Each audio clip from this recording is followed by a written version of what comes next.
नमस्कार दोस्तों। हम पढ़ रहे थे राजस्थान की ज्योग्राफी। हमने पढ़ लिया था राजस्थान के सामान्य परिचय के बारे में, उसके नामकरण के बारे में, उसकी मतलब सीमावर्ती क्षेत्रों के बारे में, और अंदर में हमने काफ़ी कुछ चर्चा की थी। अब हम नेक्स्ट टॉपिक पढ़ेंगे राजस्थान के भौतिक प्रदेश।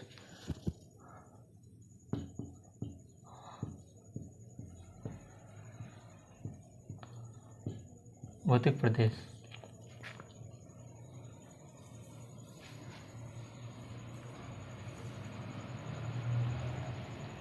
छोड़िए परिभाषाएं। भौतिक प्रदेश की हम एग्जाम में परिभाषा नहीं पूछते, हम हमारी पढ़ने के लिए आसान हो जाए इसलिए हम इसको भौतिक प्रदेश में बांटते हैं।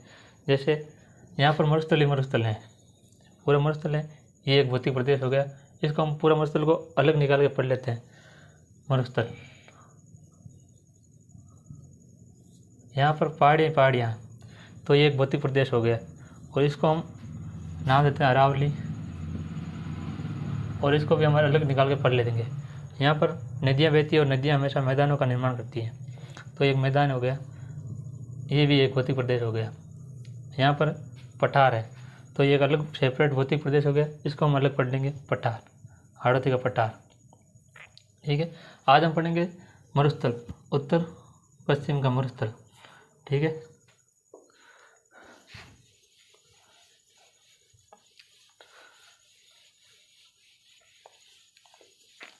मरुस्थल का देखें तो ये ग्रेट अफ्रीकन बायोम का हिस्सा है।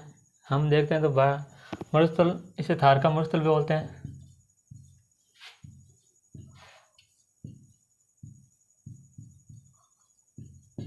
इसे थली बोलते हैं, थली बोलते हैं। ये दो देशों में है, भारत और पाकिस्तान।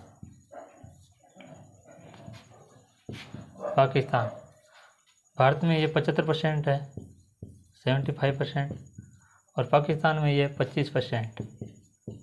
पाकिस्तान में इसका नाम है चोलिस्तान, और हमें तो भारत में मतलब है। भारत में देखें तो ये 4 राज्यों में है,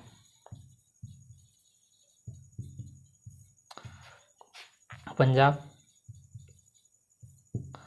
हरियाणा, अपना राजस्थान और गुजरात। ठीक है, अब हम राजस्थान के बारे में चर्चा करते हैं।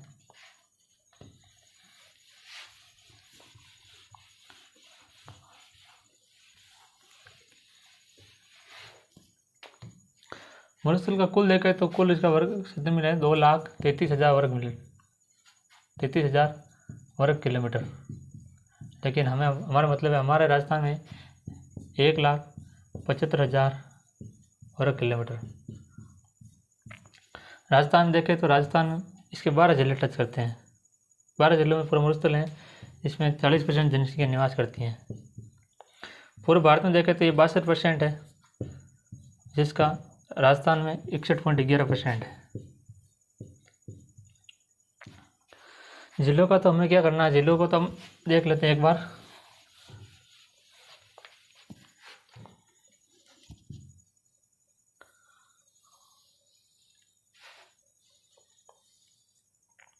ये हो गया मरुस्थल। अरावली के इस साइड के जिले सभी मरुस्थल में आ जाते हैं, जैसे चूरू, सीकर, झुंझुनू, ये सब आ जाते हैं। इसके सिरे को छोड़ देना है, क्योंकि सिरे पहाड़ियों का इलाका है। यहाँ पर सबसे ऊंचा पर्वत है, सबसे ऊंचा पठार यहीं पर है, तो यहाँ पर सिरे को छोड़ के बाकी सब जिले इसमें आ जाते हैं। इसकी विशेषता देखें तो ये सर्वाधिक भारत का सबसे बड़ा मरुस्थल है।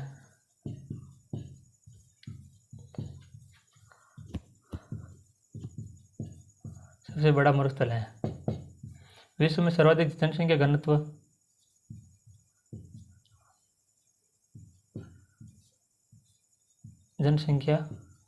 इसी मरुस्थल में है। जनसंख्या घनत्व बढ़ेगा क्योंकि ये सबसे युवा है, और युवा तो हमें पता ही है क्या करेंगे, सबसे युवा मरुस्थल है। ठीक है, और यहाँ पर सर्वाधिक जैव विविधता भी है, सर्वाधिक जनसंख्या। इन भौतिक प्रदेशों में बात करें तो ये इस भौतिक प्रदेश में सबसे न्यूनतम जनसंख्या निवास करती है।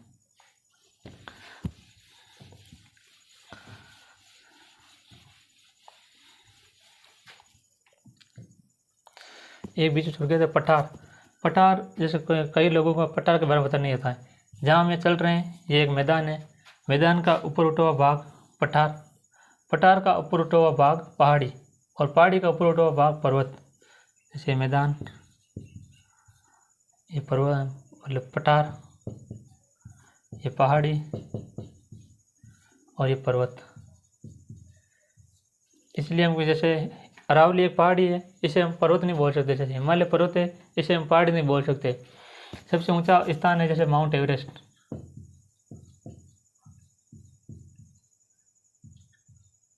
एवरेस्ट, इसकी ऊंचाई है 8,848 किलोमीटर।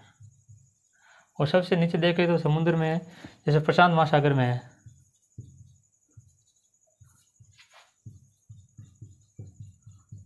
प्रशांत महासागर में जैसे मेरियाना ट्रेंच बोलते हैं, मेरियाना गर्त। सबसे ऊपर स्थान को पर्वत बोलते हैं, और सबसे समुद्र में सबसे नीचे के स्थान को हम गर्त बोलते हैं। ये प्रशांत महासागर में स्थित है।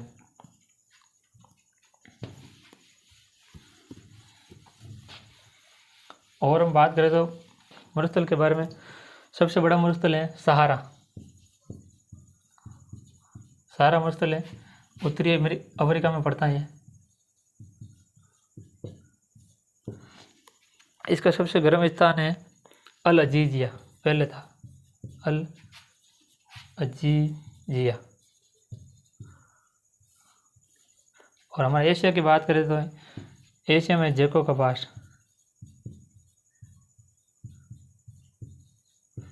जैकोबास। ठीक है, अब हम फिर से हम राजस्थान में आ जाते हैं।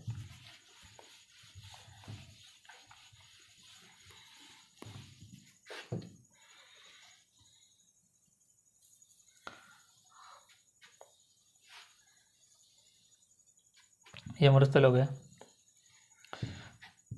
अब ये अरावली, अरावली की साइड में देखें तो यहाँ पर ये भाग होगा लगभग 58%, 58%। लेकिन कुल मरुस्थल का भाग मुझे राजस्थान में तो 61.11%। ये कैसे? ये इसलिए कि आपने एक नाम सुना होगा मरुस्थल का, रेगिस्तान का मार्च। रेगिस्तान का मार्च, मार्च का मतलब महीना नहीं, मार्च का मतलब होता है आगे बढ़ना, रेगिस्तान का आगे बढ़ना। तो कैसे कि यहाँ तो पहाड़ियाँ ये रेगिस्तान के विस्तार को रोकती हैं, लेकिन पहाड़ियों के बीच में कहीं कहीं गैप होता है। इन गैप के बीच में यहीं पर यहाँ पर भी मरुस्थल हो गया, इसलिए यहाँ पर कुल मरुस्थल हो गए 61.11%। ये रेगिस्तान के मार्च के लिए जैसलमेर का नाचना गाँव जाना जाता है, जाना जाता। और सम गाँव, जैसलमेर का सम गाँव पूरा वनस्पतिहीन हो गया है। यहाँ पर पर्यटक स्थल के लिए बढ़िया स्थान बन गया है ये। ठीक है,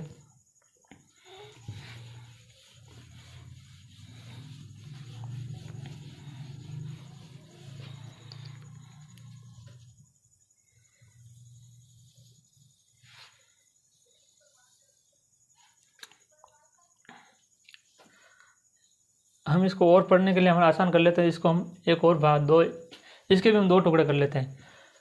आपने एक रेखा का नाम सुना था 25 सेंटीमीटर, 25 सेमी रेखा इसे बोलते हैं। ये मरुस्थल को दो बराबर भागों में बांटती है, दो भागों में बांटती है। एक का नाम देते हैं सूक्ष्म मरुस्थल, सूक्ष्म मरुस्थल, और ये अर्ध सूक्ष्म मरुस्थल। सूक्ष्म का मतलब होता है कि यहाँ पर पूरा सूखा होता है, और सूखा मतलब कहीं कहीं बारिश हो जाती है इसमें। पहले में हम इसको पढ़ लेते हैं अर्ध सूक्ष्म मरुस्थल को।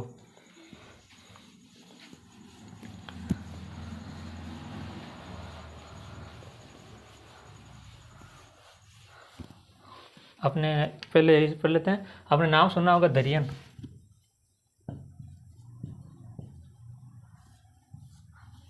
दरियन क्या बोलते हैं। जैसे आपने टिब्बा नाम सुना होगा, टिब्बा, रेत के धोरे को टिब्बा कहते हैं, मतलब बड़े बड़े रेत के धोरे होते हैं। इसको हम साहित्यिक भाषा में बोलते हैं धोरे। और इन्हीं धोरों को जैसलमेर में दरियन बोलते हैं। ठीक है,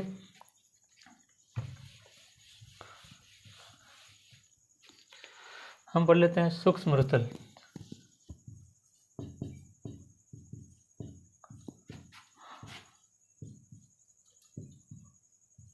सूक्ष्म मरुस्थल इसको हम दो भागों में बांट देते हैं।